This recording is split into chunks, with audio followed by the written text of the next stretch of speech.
I think there's a lot of interesting opportunity in the ability to develop private channels for a particular class or classroom where you have a library of resources that you have constructed for your students.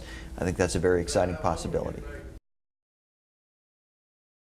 I think it's a very exciting possibility because obviously the wheat-chaff ratio on the internet right now in terms of video, there's an enormous amount of chaff for a small quantity of wheat. And trying to find an efficient way that we can organize, rate, and effectively use the work that's out there is very important. I think the second piece, well, let me give you a pause there so you can edit that out. The second piece that would be very important is the ability of teachers to continue to make contributions of particularly excellent student work that will extend the body of knowledge that's there for all of us to share. I'm an old guy, so the ability to go down a tree as a way of finding data I find more useful frequently than even a well-designed Boolean search, because you end up with things where you get hundreds of thousands of hits and there's no ability to determine how meaningful they are.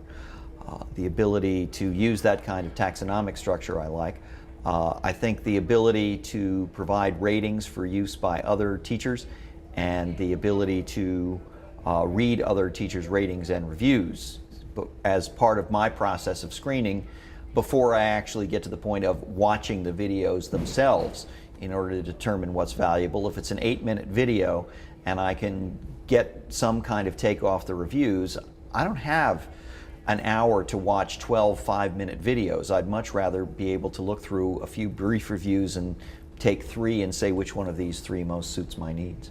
I think that at this point, video is being widely adopted as a tool in the pre-K-12 space in lots of different ways, whether it's doing a physics experiment where you're looking at questions of acceleration and velocity and being able to take a video and plot points in a frame to demonstrate that gravity is still working, or whether you're doing it to document a project that you're conducting that involves work outside the class, or whether you're doing it for oral history and digital history. There's a wonderful school in San Francisco, as well as our own school in San Jose, that's done work on interviewing World War II veterans and capturing that data before it's lost. Well, I am very excited about this. I'm very new to a lot of this technology. We're a very low technology school, and this just opens up so many possibilities for me. And just the camera itself, and just wanting to go home and it's kind of like opening your toy on Christmas and finding out what it's all about. Fortunately, my husband's a little more techie than I am, so I know he can help me, but I'm just really excited to find applications for this in the classroom. Anything that's free is good. If it's free, it's good. There's nothing to worry about on that end, and I'm always watching my dollars and watching where I spend it, and it's free, I understand, for us to use it as well as for the students to go on and see what we've done in the classroom. So it's just a great idea. It's exciting to be living in an age like this. Well, I was very impressed with the fact that we could go in as teachers and administrators and be able to pull videos at a glance rather than going into over the web and taking a lot of time to search. It seemed like that you had already pre-screened the videos so that teachers would feel comfortable using them in their classrooms from kindergarten through 12th grade. Well, definitely the teachers at lower school, in our lower school, would be able to use the video camera. They have several different projects that they do during the year, and they would be filming those. But at the middle school level, our students always have projects where they embed their own videos into presentations that they're giving for collaborative projects. And I could see the camera being used possibly daily for different projects that they're doing. You can absolutely upload this video. And I think some use or remove from the website or embed on their website, you can absolutely determine the license for it depending on, you know, your student. Yeah. So we should probably use So I would just make sure when you Featured videos, these are highly rated videos. So there's subcategories under on subcategories. private channels, you know, obviously one of the things to making a private channel work is how do you keep the channel private? So Practices from the classrooms actually to everywhere at any time. For students, it'll be easy. They're all Good afternoon.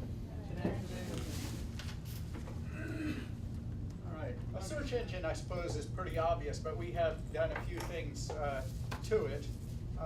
We have added a couple of filters. Another filter that you can use is the age filter. So suppose I'm looking for something that is accessible in my school repository of educational videos. It's not just a search engine, it's a directory, and the titles and the descriptions, even of stuff that you import from YouTube, can all be edited.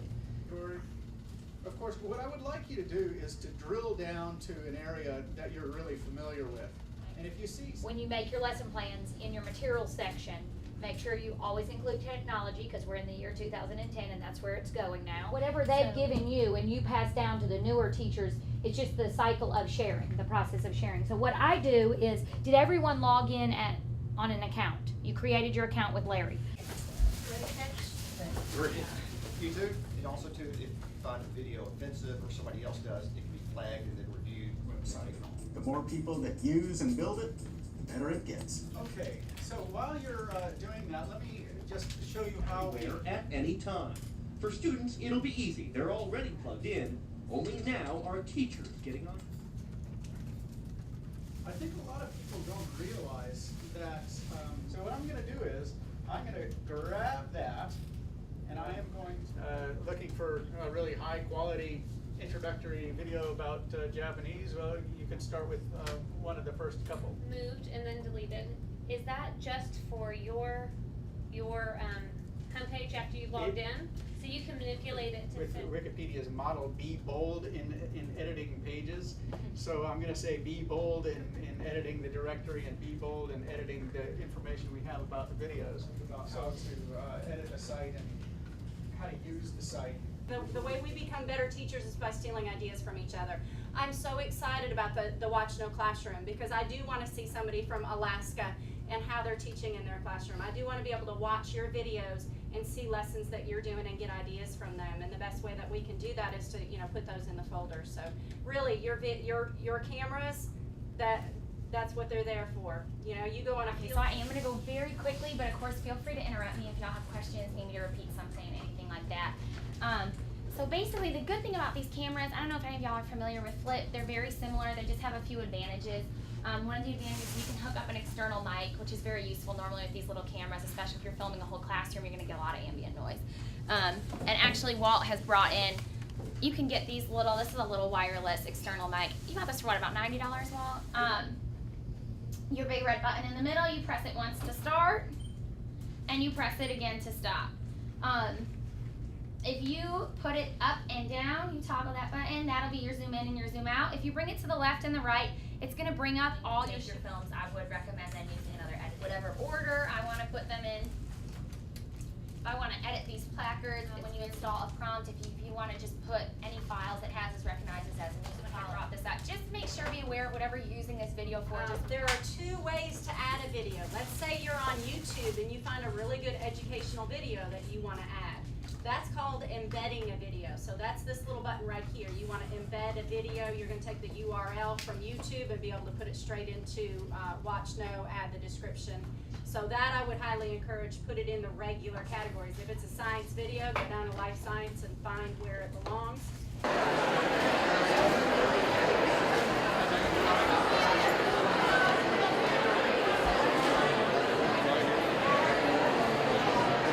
We'd like to thank everybody.